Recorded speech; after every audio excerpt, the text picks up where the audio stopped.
abandi bana abandi bana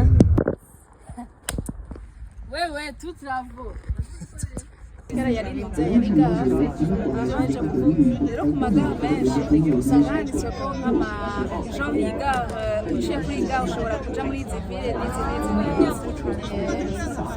bacha bayigira kugira by the engineer Gustav Eiffel for the University. Joy.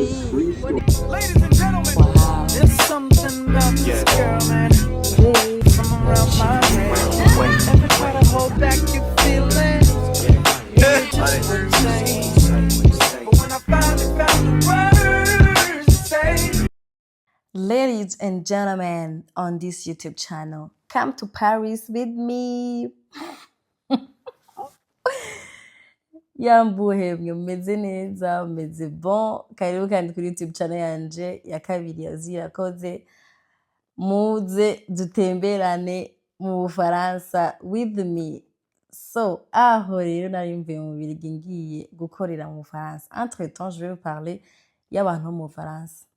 Muri vlog ndaza kubaganiriza ku bantu biburaya of course ego mugabo cyane cyane abantu bifa mu Bufaransa ukuntu bantangaje abantu ba Paris surtout, je pense que oya ni ba Paris bose mugabo abantu mu Faransa ndababwira ukuntu bantangaje. Anyways aho j'étais muri train nagiye na train entre temps kuva Bruxelles uja muri Paris ni amasaha abiri ntuva i Bujumbura uje Gitega kwanza Gitega menga ni kure ni hafi. That's why muhora mubona abantu benshi bari mu Faransa bakunda kuza ama concert yabereye mu Bubiligi kubera ko ni hafi kugenda so turagenda n'amabus baraza n'amabus canke bakaza n'amatrain.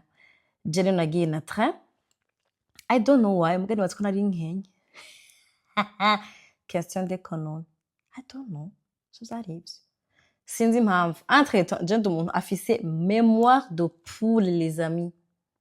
Mwumve ko nama vlog mukuyagirira n'ama voice notes nabanje ama voice note ama voice over nabanje kuyaraba kandi ndayasubira kugira ngo nsubire ku rafraîchir mémoire nibuke ibyo nari ndimwe nibuke nari ngiye etu ndonke ukunda batere inkuru za sawa.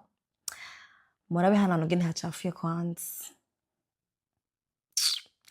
azabeshe ngibura hose hasa neza.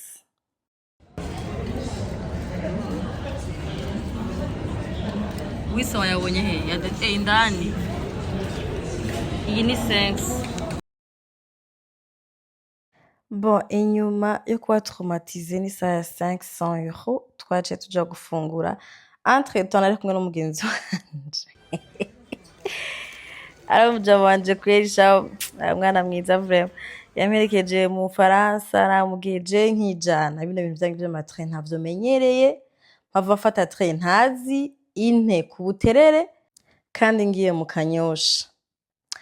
Hawo muje amacarambere umwana mwiza ashasha afata ikonje tavyo yari yateguye aramperekeza gushika Paris. Acaragaruka mu Bubiligi yaraye juste une nuit acaragaruka kandi bukeye. Jana bagiye kunageze iganda ciza iburaya vraiment ukuntu abantu benshi baheba amagahunda yabo kugira banyiteho. Mwumve ko nzobasengera Imana bahezagire ibintu vyanyu ntibizopfe bigize ikibazo mu buzima bwabwo. Kibondi kiranza. Anyways nako ndababwiye ko nzashaka kubabwira abantu mu Faransa. Jewe umunsi nja Iburaya twaragize post yuko ngiye Iburaya nagiye giturumbuka nta biteguye meje mu migambi yaje navuga nti ndashaka kujayo nabiteguye ngira ama publicité ko ngiye Iburaya ntegura ama programme yanje y'ibiganiro abantu babimenye ko ariyo ngiye ntegure nyene calendrier ipanze neza bya ntibize bincange.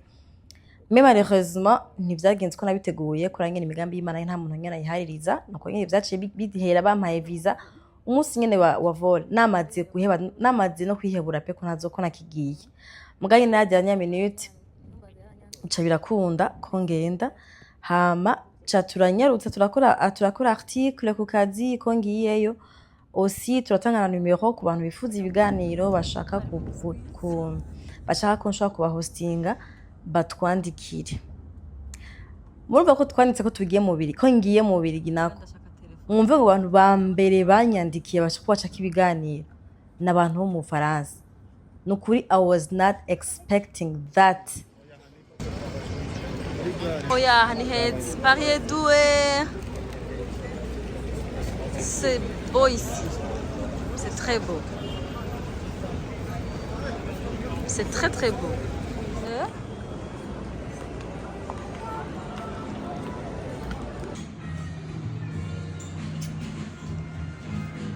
Akanijambo na mivo, bose bakabutura gatoya.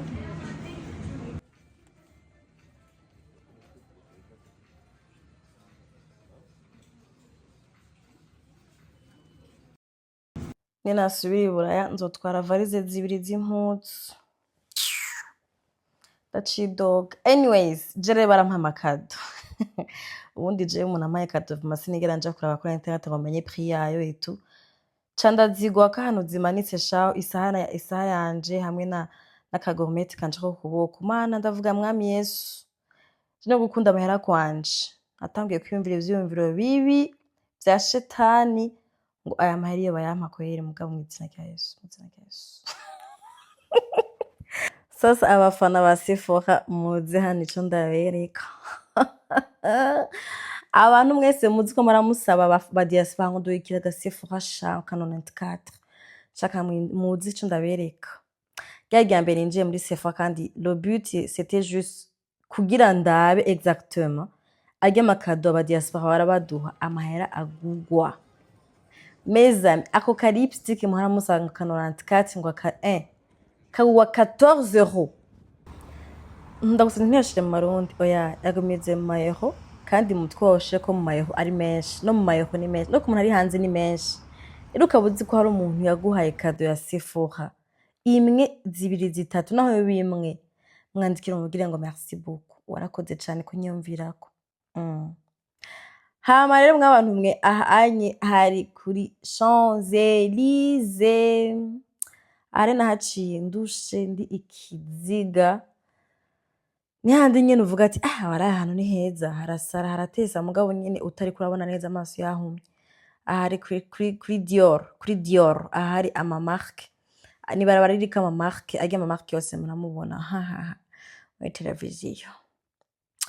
Pandora mwayibonye murayizi, Saint Laurent murayizi, Louis Vuitton mwayibonye, Dior mwayibonye.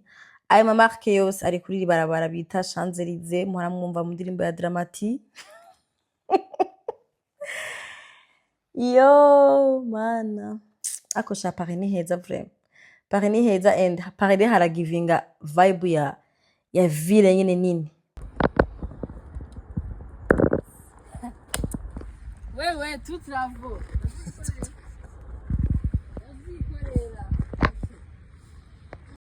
Icari kinzanye rero Paris cari gitanguye Jess nari ngiye kuri amatara ya Paris nari ngiye gukora ibiganiro no guca amafaranga mw'abantu mwe. Nobabwira ko ama emission nakoze i Buraya nka yose na settinga jewe nyene nka shootinga jewe nyene nka tourner ikiganiro jewe nyene. Nafuza ko mfise umuntu umwe mbwira ati mbabari uhagare nga kuri kamera undabira ko kamera itazima uzobukoza. Hama bisiga ukabona ari ikintu kibaye kiri bizarre kucumbwira amagariki ya mambandani. No kuri vyanyigishije d'abord vyaranyigishije kutaba naive ngo urafise abakozi ngo urafise videographe vyige kora ko you will never know igihe uzokwihotuvura wenyene. Ubu rero je abakozi ntibashobora kunkanga. Muhari turakora mudahari turakora kuko narageze stage. Wimva gute kuba twasanze mu Faransa gatwafisha cyane. Je pense que c'est un honneur, vraiment. Je nagira ubwati ko nyina gusaga mu Burundi bariko nisa ko murongo. Azine tubonana. Rero marraine wanje muri Paris shashuse yaje kuraba ko ibintu ari okay. Jana yifisa marraine Jacques Pengier munamvise umuntu wanje wanyitaho.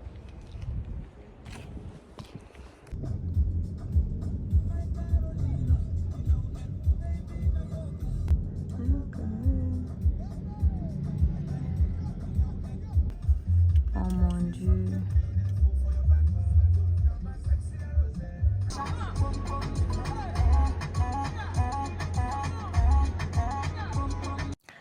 Aha rero marraine wanje muri France Charlene Shashust yantwaye gutembera ahantu bita kuri bahita gutera bateau mouche. Ndavyibutse at least ivyo kuri bateau mouche. Abantu rero mutatori impamvu murangira ama vlog. Je murangira ama vlog juste pour me rappeler ibintu bana nabaye mukura ko nababwiye mfise mémoire de poule. Ndibagira ahantu hose nagiye nkibagira abantu twahuye nkibagira ibintu vyose. Donc iyo mfasha ama vlog nkuko ari kugira ngo nze ndavyibutse umunsi umwe. Alors rero Charlene reka ndamubabwire gatoya. D'abord n'umukobwa w'umurundikazi naramukoresheje my journey ku bantu batayiravye umuze mubabarire muzoyiraba itwa Charlene.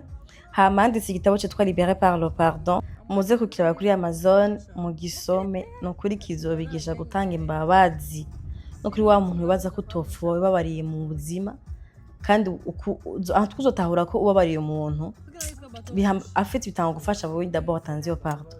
Rero n'umuntu yanyegeje gose kwitema twakoranye mugabo kandi ndamushimire antuka mu yataba ahari experience yanje yo mu Faransa ntiyari kugira ngo yari ryo antuka yaramekinze sure ko ngira ama souvenir meza y'abantu mais aussi ya mo Andre. Charlene nimba uri kuraba iyi vlog nimba utarayibona abantu mwayiravye mu muzi muyimuhe mugire ko namushimiye personnellement yarambereye umuntu mwiza vraiment cyane uretse ko yanyitayeho yarandishe mutagira ngo haramuntu hari ganiro kwa gusibura oya pe abantu bibura baratese batabura ko umuntu aba yarishitikende kugira ashikaho hantu abari kara arabaho mu gusora amafaranga plus avuye mu Burundi babigoye. Rero aussi abagiragire publicité y'ibintu byawe barampemvye mugabagerezaho hejuru no kugira ubumuntu kumfata nk'umushitsi pe bantegura ahantu nshikira heza bakamenya ingene mfungura kandi nafise n'amafyeri entretant ndabivugire nga nafise amafyeri ngo sishaka kunyinja z'iburaya jean biga vy'imikate ngo amahamburgere ngo inkoko nari natinye kuva mvyibushwa navuga ati nzomara ukwezi nafungura nabi nzava mvino ngana uko nishakiye.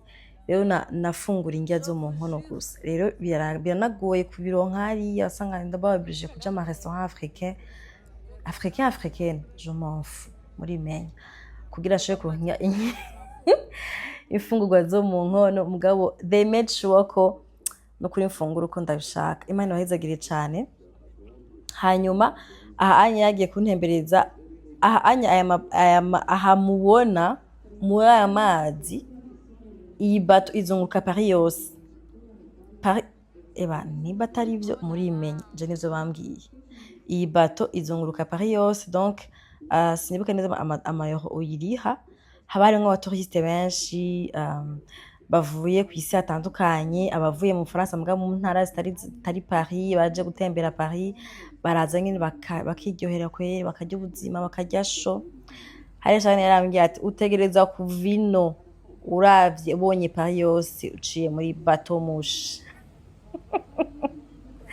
Nanje nti twende tugende muri ubwo bwato rero bagenda baravuga les histoires z'inzu zigize iyo entourage ama monument genre inzu yubatswe muri 1700 bagaca bavuga yahora ari parlement ubisigaye ari prison. ni exemple nk'abantu mwe kubera ko ibintu bavugiye ngabona na kimwe nibuka kandi cyane yaragerageza kuca binsigurira akambwira ahahora hari iki inye mugabo ndababwicwe na kimwe nibuka ni monstresse. Kandi ni video ukuntu yavuga hari mw'induru z'abantu benshi naravyo ntavyo numva neza kugira ndasho d'ailleurs muzogende mu vyumviritse ndabateye imigisha nubwo ngo ndabishima ko ndabateye imigisha muzogende Paris muce mugenda muri bateau mouche mumvirize histoire yayo mazi. Anyways je kintu cangyoheye Paris cambere nayo mazi sinobabesha. Jewe nsanga ndumufana w'amafilme ya kera genre ziga filme za Bridgerton ziga bakina basoma ama histoire ya kera ndumufana wacu cyane. Rero c'est comme si nabone mengo bakinira rero muri ayo mazi murabibona ngora kumenga izo nzo bakina wage amafilme rero ko ndumufana wayo deja nombe ngo ndikunda ba mu bintu nyene ivyanje sanzwe nkunda. Rero cyane nacambwira namubwiye abemba ko wandi naramubwiye ninagaruka nzoza tugende dutembere muri ayo mazu jean twinjiremo indani turabe ingene yubatse yetu aca ambwira ngo jamais sinshobora kwinjirayo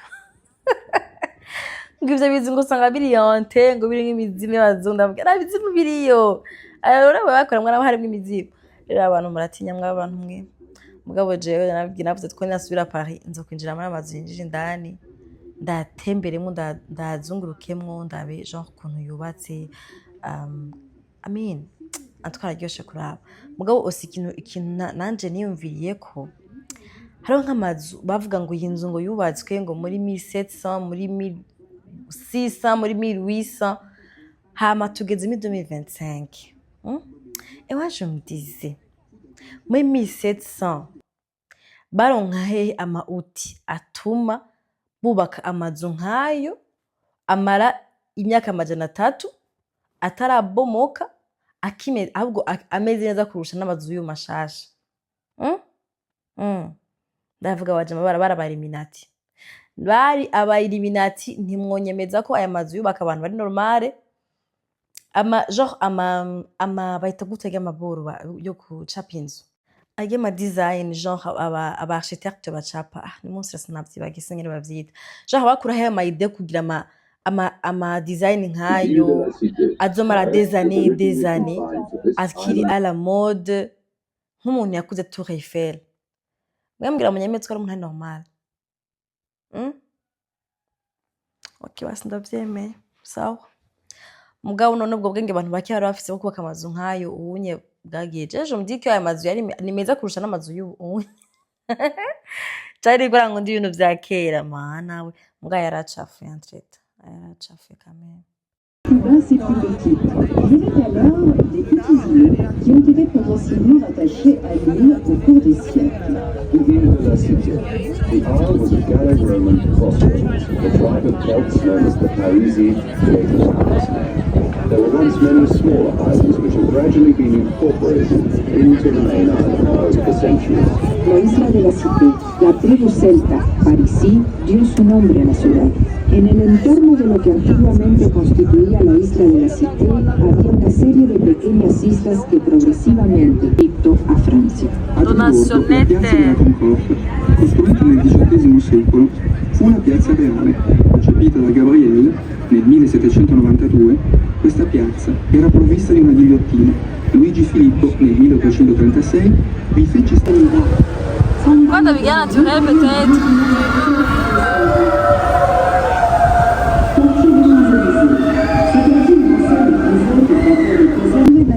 Yaba ari abarundi Jean ubwo bwato burimwe abarundi hama abantu bakaryoherwa baciye musi ya pont bagaca bagira reaction nyamujije kumva gaca bakoma induru mwoza mumva abarundi biminwa n'imidomo ngo muri kupeyiza abana ngo muko murasarisha muko muratumara amazi eske nimwumvise ko bigira abazungu babimenyereye iwabo ntimwumvise ko yaje kugira kuko bindura umusi y'ikiraro nk'abana bakoma induru amataraje y'amataraje mugabo twebwe n'iminwa yacu nukujuja gusa nta n'ikindi The engineer Gustave Eiffel for the Universal Exhibition. Joy This three-story metallic kamvugire mu assembly, mvene with its juganje ingenious niyo lighting njo which took over nayishika from Citroës in 1925, has been used as a broadcast tower since 1914.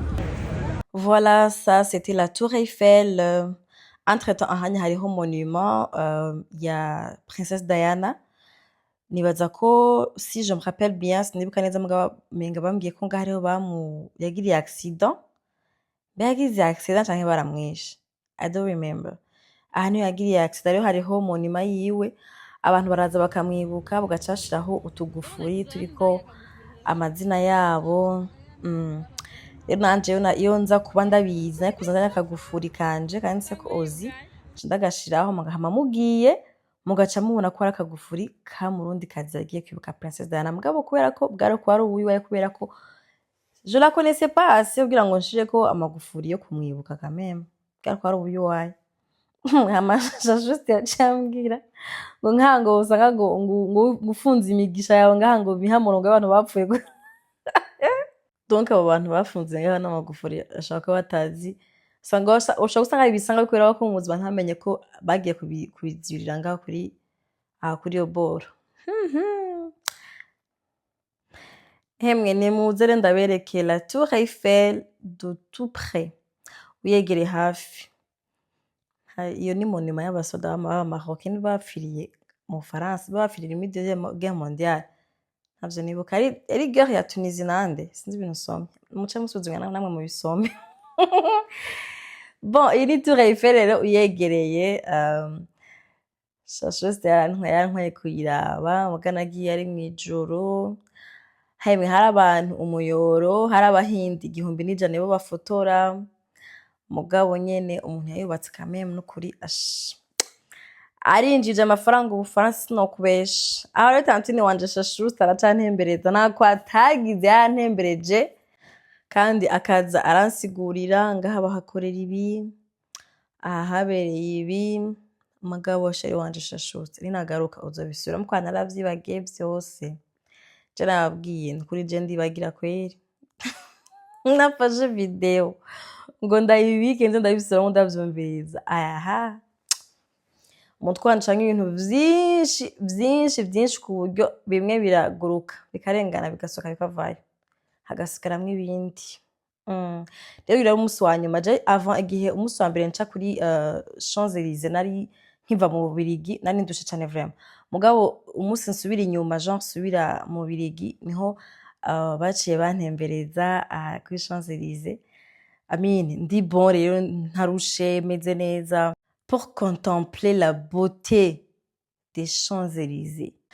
Nababwira abantu mu France mu gace ndabwira Charlene gusa mugabo she was not alone. Reka mfate uyu mwanya muko muraraba Champs-Élysées kuna ari nziza umwanya muko muraryohera amaso yo kuraba Champs-Élysées. Ndababwire abandi bantu banyakiriye mu Faransa bazoja mwijuru. Hariho umumama yitwa Dr Bella mwarabonye témoignage yiwe nawe nyene ari mu bantu bateguye voyage yanje mu Faransa barananyitaho. Hariho umumama yitwa Neri yambu cane mana yanje bari batatu en fait bashoboye korosha gose urugendo rwanje mu Faransa. Amine kumenya nzoza ryari nzoza gute bazontora sanga api hehe zoshikira he zofungura gute nukuri baragera babikoze nk'intwarikazi uko ari batatu.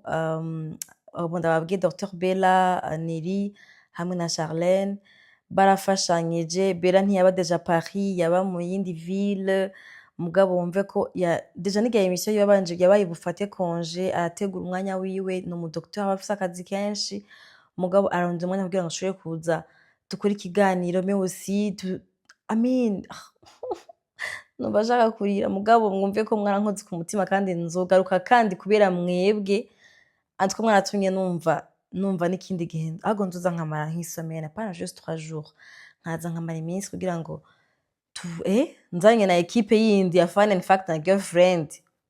Ni mwabansavye nzoza ndabazanye next time Imana ibishatse of course. Aventure rero yo mu Faransa rero turasubiye muhira mu Bubiligi. Merci basha kwa mwarabye vlog yanje ahubwo mwaryohe niba waryohewe please ushaka commentaire kawe. Emwe nizere ko na vlog ya nyuma muzoyiraba. Bye bisous. Ladies and gentlemen, there's something about this girl, man.